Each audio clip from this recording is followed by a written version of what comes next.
ছোট পেঁয়াজটা সেটাও দিয়ে দিলাম। তো নমস্কার বন্ধুরা, আপনারা দেখছেন artist means the food dictionary. আপনাদের সঙ্গে আমি অরিজিৎ। আজকে কোনো রান্নার রেসিপি নয়, আজকে একটা সমাজ সেবা করতে এসেছি। আসলে সমাজ সেবা বললাম এই কারণে, আমি এখন খুব ট্রেন্ডিং একটা ভিডিও দেখছি যে হেয়ার গ্রোয়িং অয়েল বাড়িতেই তৈরি হচ্ছে। তো আমারও বেশ, মানে কি বলবো, সবাইকার মতন আমারও চুল উঠছে। তো আমিও তাই ভাবলাম যে আমিও তাহলে এই তেলটা করে দেখি। তো আমি সেই তেলটা তৈরি করবার জন্য একেবারে প্রস্তুত। আর আপনারা যেহেতু আমার ভিউয়ার্সরা কেন বঞ্চিত থাকবে এই সমাজসেবামূলক ভিডিও থেকে, তাই আমিও ভিডিও নিয়ে চলে আসলাম। তো আমার কাছে অনেক জিনিস রয়েছে, অনেক কিছু রয়েছে। আমার কাছে দেখতেই পাচ্ছেন একদম পুরো জবা ফুল রয়েছে। আমার কাছে লাল জবা ফুলের কুড়ি রয়েছে। হুম। আমার কাছে অ্যালোভেরা রয়েছে, আমার কাছে আমলকি রয়েছে, ছোট পেঁয়াজটা আমি কেটে রেখেছি। আমার কাছে তিল তেল রয়েছে, আমার কাছে কোল্ড প্রেস নারকেল তেল রয়েছে, আমার কাছে হিবিস্কাস পাউডার রয়েছে, আমার কাছে কারি লিফ রয়েছে, আমার কাছে আরো অনেক জিনিস রয়েছে। তো সবকিছু দিয়ে আমি আজকে একটা হেয়ার গ্রোয়িং মানে অয়েল আমি তৈরি করতে চলেছি। তো আপনারা থাকুন এবং আপনারা দেখুন এবং অবশ্যই এটা বাড়িতে করুন এবং আপনারাও তার রেজাল্টটা পান। তো কড়াই তো গরম হয়ে গিয়েছে, তো আমি প্রথমে তেলটা দিয়ে নেব। তো নারকেল তেলটা আগে আমি দিয়ে দিলাম।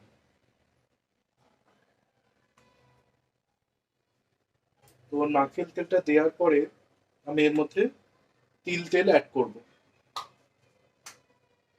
তো তিল তেলটা অ্যাড করলাম।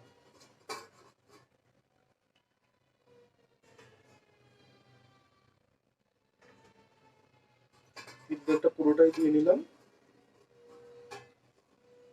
তিল তেল বা সেসমে অয়েল যেটাকে বলা হয়।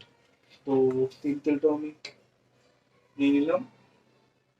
এবার আমি ওয়েট করলে চলবে না, এক এক করে সব দিয়ে নিতে হবে। তো অ্যালোভেরাটাকে আমি কুচি কুচি করে কেটে নেব।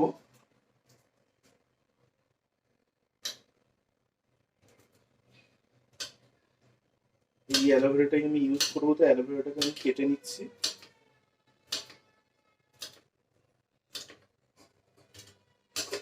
তেলটা গরম হচ্ছে।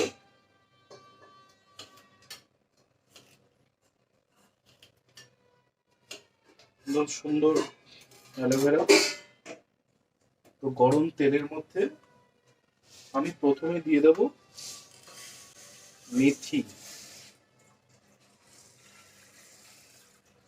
দিয়ে নিলাম মেথি।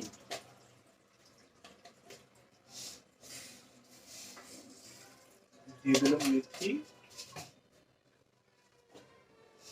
এবার আমি গরম তেলের মধ্যে দেব কালি জিরা। দিয়ে দিলাম কালি জিরা। এবার আমি আমলকি গুলো দিয়ে নেব।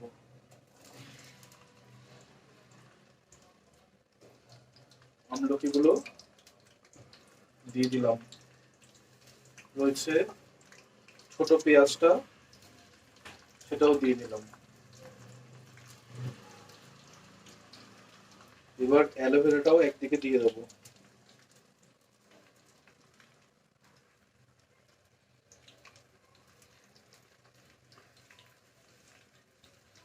এবার কারি লিফ দেবো, মানে কারি পাতা। কারি পাতাটাও দিয়ে দিলাম।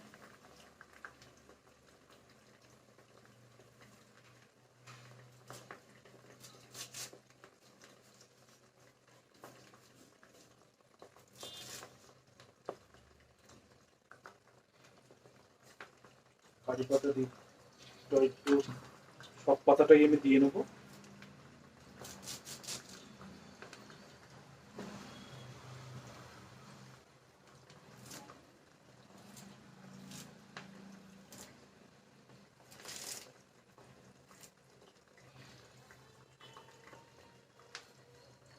সবকিছু দেওয়ার পর আমি ওয়েট করব যতক্ষণ না সব জিনিসগুলো কড়া করে ভাজা হয়ে যাচ্ছে, তেলটা ছেড়ে যাবে।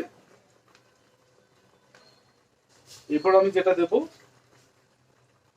সেটা হচ্ছে আমার কাছে হিবিস্কাস পাউডার রয়েছে। তো হিবিস্কাস পাউডারটাও আমি এখানে অ্যাড করব।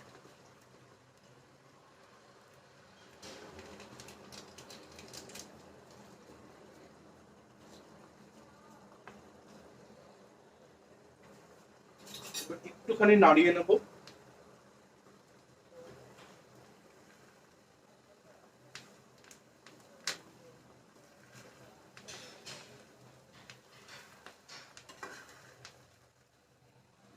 তারপর আমি দেবো সব শেষে হিবিস্কাস ফুলটা দিয়ে নেব।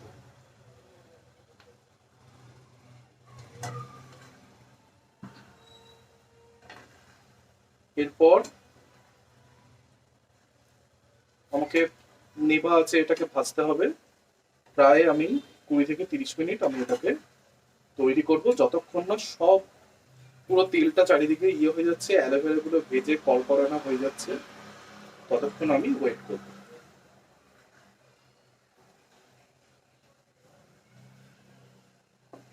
তেল আমি নারকেল তেল একটুখানি আমি বাঁচিয়ে রেখেছিলাম, এবার আমি সেটা দিয়ে নেব। এখানে কি তখন কতটা তেল কি হবে বুঝতে পারছিলাম না পরিমাণটা। এবার আমি বাদ বাকি তেলটা দিয়ে দিই। ব্যাস, এবার আমি আগুনটাকে একটু নিভা আঁচ করে দিই এবং এটা হতে থাকে।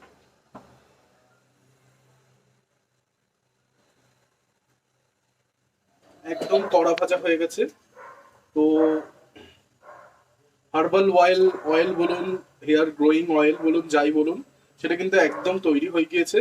তো আমি এটাকে ওভারনাইট রেখে দেবো। তার কারণ হচ্ছে এই মানে পুরো যে সরঞ্জামগুলো আমি দিয়েছি সেই গুলো থেকে যে এক্সট্রাক্ট গুলো সেটা বেরোবার জন্য কিন্তু ওভারনাইট আমাকে রাখতেই হবে।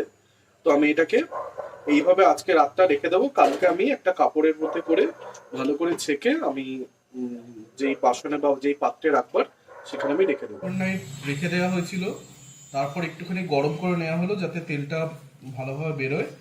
তো ওভারনাইট থাকবার পরে তেলটা এই অবস্থায় রয়েছে। তো আমার কাছে একটা কাচের বাসন রয়েছে, তো এর মধ্যে আমি একটা কাপড় দেব, সেটাকে আমি 4 পাল্টা করে নিয়েছি। এর ভেতরে আমি এই পুরো জিনিসটাকে দেব এবং ভালো করে ছেঁকে নেব।